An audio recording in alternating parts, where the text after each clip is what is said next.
सोमवार व्रत की कथा। श्रावण सोमवार की कथा के अनुसार अमरपुर नगर में एक धनी व्यापारी रहता था।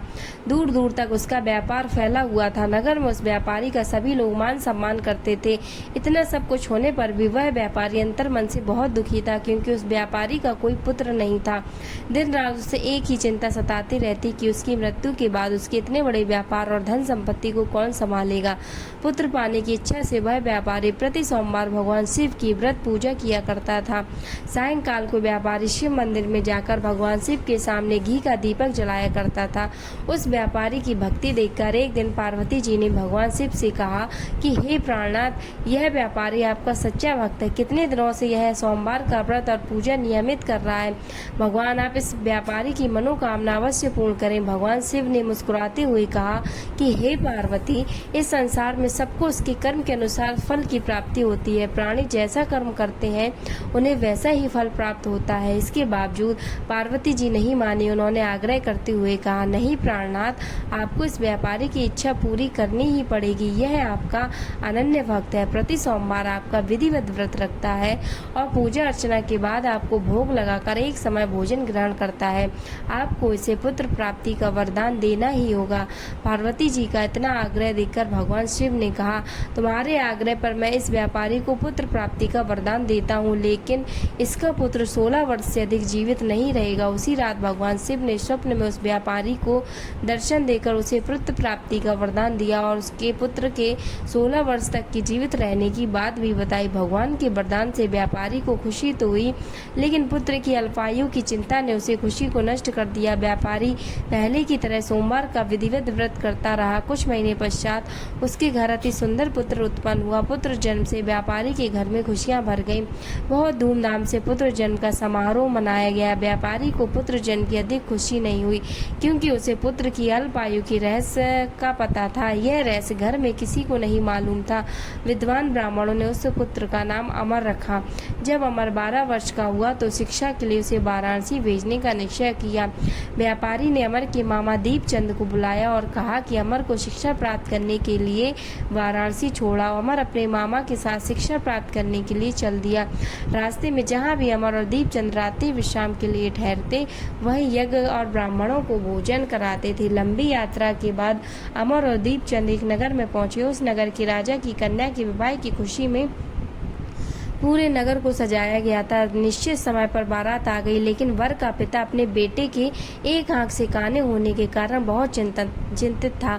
उसे इस बात का भय सता रहा था कि राजा को इस बात का पता चलने पर कहीं वह विवाह से इनकार न कर दे, इससे उसकी बदनामी होगी। वर के पिता ने अमर को देखा तो उसके मस्तिष्क में एक विचार आया।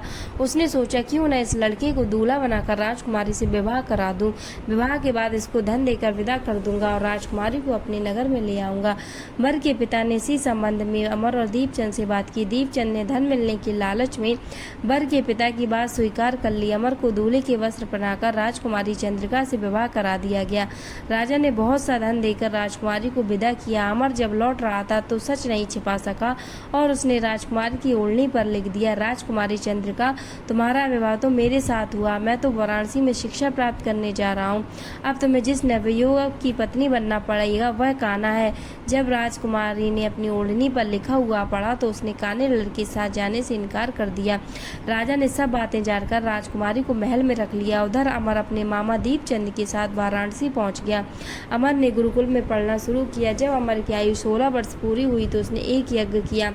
यज्ञ की समाप्ति पर ब्राह्मणों को भोजन कराया और खूब अन्न वस्त्र दान किए। रात को अमर अपने शयन कक्ष में सो गया। शिव के वरदान के अनुसार शयनावस्था में ही अमर के प्राण पखेरु उड़ गए। सूर्योदय पर मामा अमर को मृत देखकर रोने पीटने लगा। आसपास के लोग भी एकत्र होकर दुख प्रकट करने लगे। मामा के रोने विलाप करने के स्वर समीप से गुजरते हुए भगवान शिव और माता पार्वती ने भी सुने। पार्वती ने भगवान से कहा कि हे प्राणनाथ, मुझसे इसके रोने के स्वर सहन नहीं हो रहे हैं। आप इस व्यक्ति के कष्ट अवश्य दूर करें। भगवान शिव ने पार्वती जी के साथ आदर्श रूप में समीप जाकर अमर को देखा तो पार्वती जी से बोले, पार्वती, यह तो उसी व्यापारी का पुत्र है, मैंने इसे 16 वर्ष की आयु का वरदान दिया था, इसकी आयु तो पूरी हो गई। पार्वती जी ने फिर भगवान शिव से निवेदन किया कि हे प्राणनाथ, आप इस लड़के को जीवित करें, नहीं तो इसके माता पिता पुत्र की मृत्यु के कारण रो रो कर अपने प्राणों को त्याग देंगे।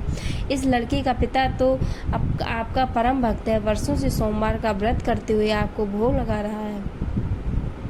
पार्वती जी के आग्रह करने पर भगवान शिव ने उस लड़के को जीवित होने का वरदान दिया और कुछ ही पल में वह जीवित होकर उठ बैठा।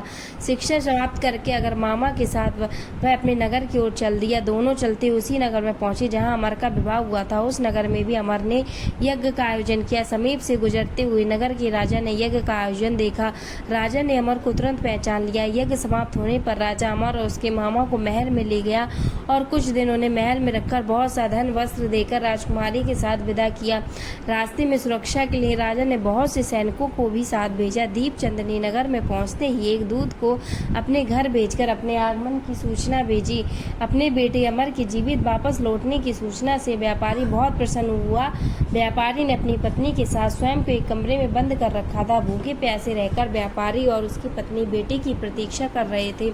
उन्होंने प्रतिज्ञा कर रखी थी कि यदि उन्हें अपनी बेटी की मृत्यु का समाचार मिला तो दोनों अपने प्राण त्याग देंगे। व्यापारी अपनी पत्नी और मित्रों के साथ नगर के द्वार घर पहुंचा। अपनी बेटी के विवाह का समाचार सुनकर पुत्र वधू राजकुमारी चंद्रिका को देखकर उसकी खुशी का ठिकाना न रहा। उसी रात भगवान शिव ने व्यापारी के स्वप्न में आकर कहा कि हे श्रेष्ठी, मैंने तेरे सोमवार के व्रत करने और व्रत कथा सुनने से प्रसन्न होकर तेरे पुत्र को लंबी आयु प्रदान की है। व्यापारी बहुत प्रसन्न हुआ। सोमवार का व्रत करने से व्यापारी के घर में खुशियां लौट आईं। शास्त्रों में लिखा है कि जो स्त्री पुरुष सावन के सोमवार का विधिवत व्रत करते और व्रत सुनते हैं उनकी सारी मनोकामनाएं और इच्छाएं पूरी होती हैं। तो जोर से बोलिए हर हर महादेव। दोस्तों, कैसा लगा ये वीडियो हमें कमेंट्स में बताएं और ऐसी वीडियोस के लिए इस चैनल को सब्सक्राइब करें। धन्यवाद।